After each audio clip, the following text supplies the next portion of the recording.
What did you guys make of Billy Vunipola's performance, his man of the match performance, and also his interview after the game? I mean, should he have taken that time to maybe address a few issues that had gone on in the previous week?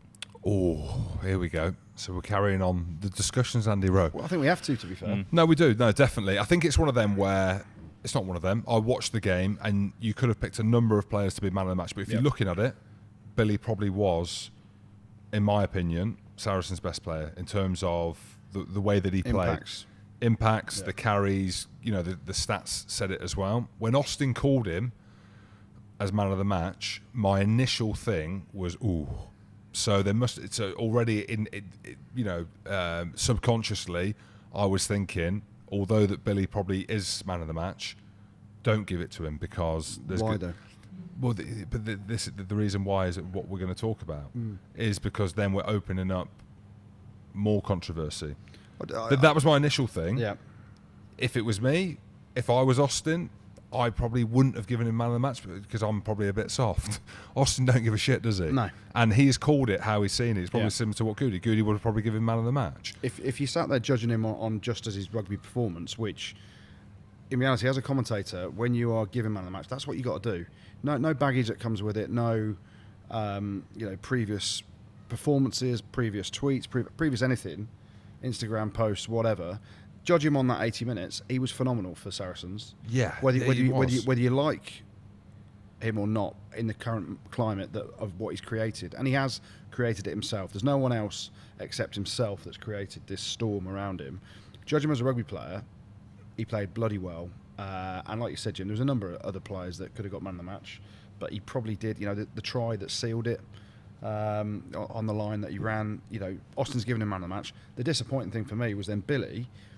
And people have said, Joe Marler said it on the podcast last week, didn't perhaps articulate, or maybe we're thinking that he didn't articulate what he should have done in making an apology. All he said was, I believe in what I believe in.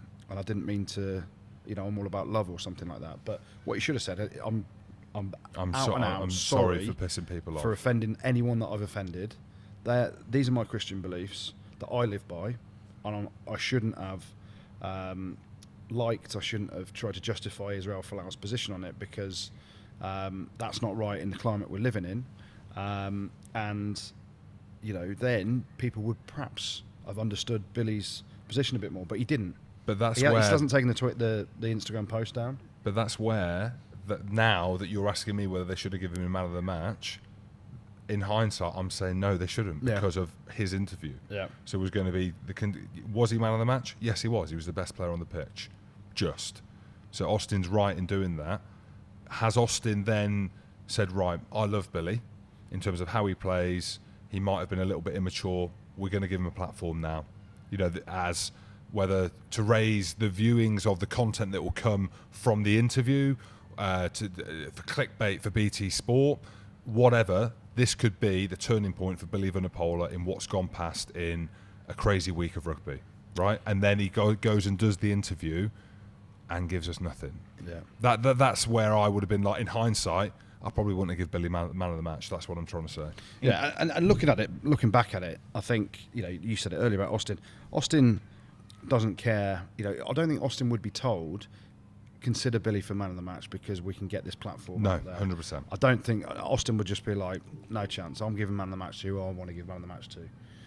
And he wouldn't have had an agenda, Austin, and he wouldn't have been, knowing the boys at BT Sport, I very much doubt whether that was pushed upon Austin or whether Austin was asked to do that. Well, there was a question that came in from Gareth Gow. He wants to know if BT's coverage pushed a pro-Billy V agenda regarding the social media comments. No. Seemed to suggest he'd had a tough week, thus painting him as a victim to some. He's not a victim. He's created this storm himself. That's the bottom line of it. He's still had a tough week, though.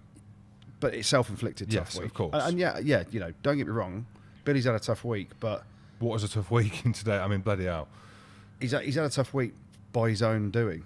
Not because things have transpired against him or things have happened. You think about the people affected by what him and Israel Folau said and he's followed up with.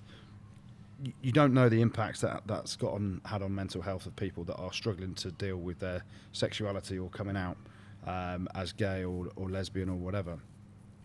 So for me, I've got no sympathy for Billy in terms of people see, he's had a tough week, because it's all self-inflicted. But he should have apologised and cleared up the fact that I think he thinks in his head he's probably done it by saying what he said, but he's also backed his point up by saying, I believe in what I believe in.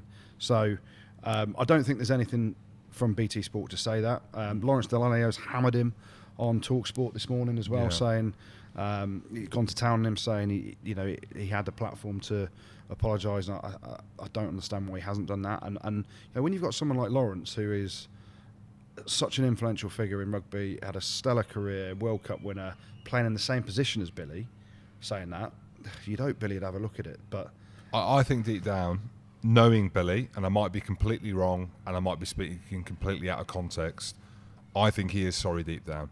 I think he's a little bit immature in terms of the way that he's gone about it. Was he man of the match? Yes, he probably was. He was probably the best player on the pitch, fractionally, followed by a few others. Jackson Ray, we mentioned them. Marrow, you put him in that. Goody as well. So it's... I played well, mate, in the corporate lounges. I bet you did. Or you can eat Chinese buffet. But I think for Billy, it's probably gone now. But I think that he could have won over a few more people to be like, right, he's made a mistake, he's fucked up. And he didn't do that. Instead, he got a bloke claiming to be Munster, but I'm sure he was from Culverin on in a pair of brown slippers trying to fill him in. And then he said he was scared. Do you think he was really scared of that guy? Well, it depends. Well, you'd be freaked out, wouldn't you, if someone runs on the pitch wearing a pair of slippers, wouldn't you? You'd be like, this guy must be an absolute nutter.